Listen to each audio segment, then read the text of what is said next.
नमस्कार. Simple recipe चॅनलमध्ये तुमचं खूप खूप स्वागत आहे. आज आपण ओल्या कर्दीचे वडे करणार आहोत. त्यासाठी काय काय साहित्य घेतलं ते बघूया. या वाटीच्या प्रमाणात 1 वाटी ओली कर्दी घेतली आहे. कर्दी निवडून घेतली आहे. कर्दीच्या डोक्याकडचा आणि शेपटीकडचा भाग काढून टाकला आणि मधलं कवच काढून टाकलं. कर्दी स्वच्छ धुवून घेतली. अर्धी वाटी चण्याच्या डाळीचं पीठ घेतलं आहे. 2 चमचे तांदळाचं पीठ घेतलं आहे. 1 मध्यम आकाराचा कांदा बारीक कापून घेतला आहे. 1 हिरवी मिरची बारीक कापून घेतली आहे. थोडीशी कोथिंबीर स्वच्छ धुवून बारीक कापून घेतली आहे. कर्दीमध्ये थोडंसं मीठ टाकूया. अर्धा चमचा लिंबाचा रस. लिंबाच्या रसाच्या ऐवजी तुम्ही कोकम आगळे वापरू शकता. मिक्स करून घेऊया. सर्व मिक्स करून घेतले. ही कर्दी 10 मिनटं साईडला ठेवून देऊया. 10 मिनटं झाली आहे. कर्दी स्वच्छ धुवून घेऊया. कर्दी स्वच्छ धुवून घेतली आहे. बाऊल घेतला आहे. बाऊलमध्ये कांदा टाकूया.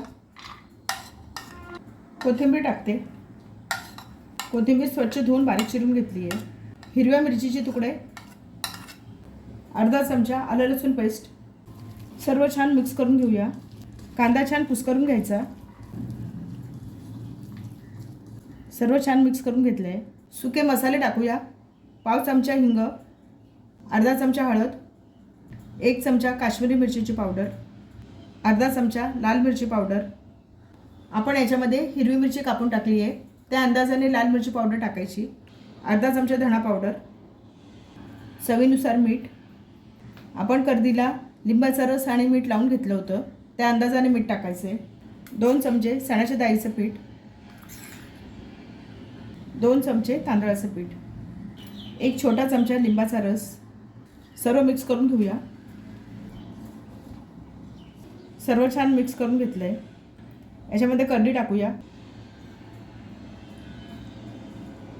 कर्दी सगळ्यात शेवटी टाकायची. कर्दी टाकल्यानंतर हलक्या हाताने मिक्स करून घ्यायचं.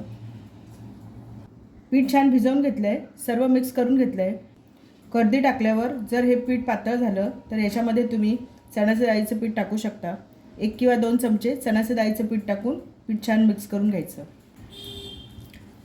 पिठाची कन्सिस्टन्सी अशी झाली पाहिजे. पीठ अशा पद्धतीने भिजवायचं. पीठ भिजवल्यानंतर जास्त वेळ ठेवायचं नाही. पीठ पातळ होत जातं. याचे लगेच वडे करायला घ्यायचे. आपण वडे करायला घेऊया. गॅसवर पॅन तापत ठेवला आहे. हात स्वच्छ धुवून घेतलेत. हाताला थोडंसं तेल लावून घेतलं म्हणजे पीठ चिकटणार नाही. आपल्याला वडे किती लहान मोठे करायचे त्यानुसार पिठाचा गोळा घ्यायचा.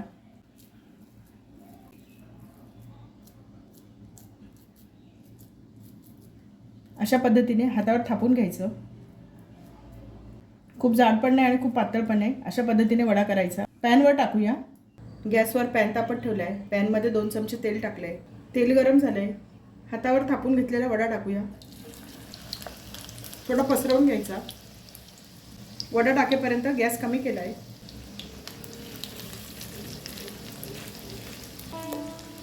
दुसरा वडा टाकला आहे.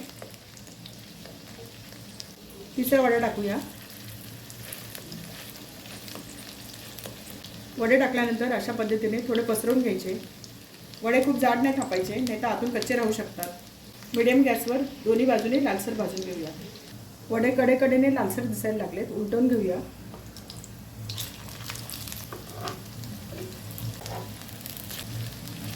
दुसऱ्या बाजूने पण लालसर होईपर्यंत भाजून घेऊया. दुसऱ्या बाजूने उलटवून बघूया. छान लालसर झालेत.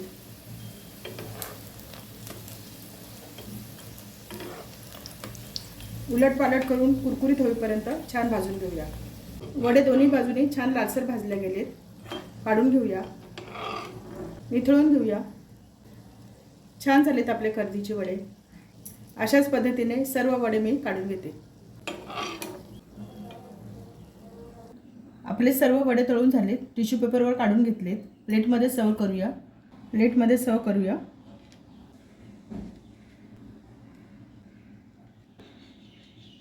ओल्या कर्दीचे वडे तयार झालेत. प्लेटमध्ये सर्व केलेत. छान झालेत वडे. हे वडे तांदळाच्या भाकरीबरोबर चपातीबरोबर खाऊ शकतो. खूप छान लागतात. घरगुती साहित्यातून होतात. झटपट होतात. याच्यामध्ये आपण चण्याच्या डाळीचं पीठ टाकल्यामुळे पिठाला छान बाइंडिंग येतं. तांदळाचं पीठ वापरल्यामुळे वडे छान कुरकुरीत होतात. लिंबाचा रस टाकल्यामुळे वड्यांना छान चटपटीत चव येते. लिंबाच्या रसाऐवजी आपण आमचूर पावडर टाकू शकतो. त्याच्यानेही छान चव येते. वड्यांना छान रंग आला आहे, छान झालेत वडे. ओल्या कर्दीचे वडे कसे झाले ते बघूया. छान झालेत वडे, छान खुसखुशीत झालेत. रेसिपी आवडली असेल तर चॅनलला सबस्क्राईब करा.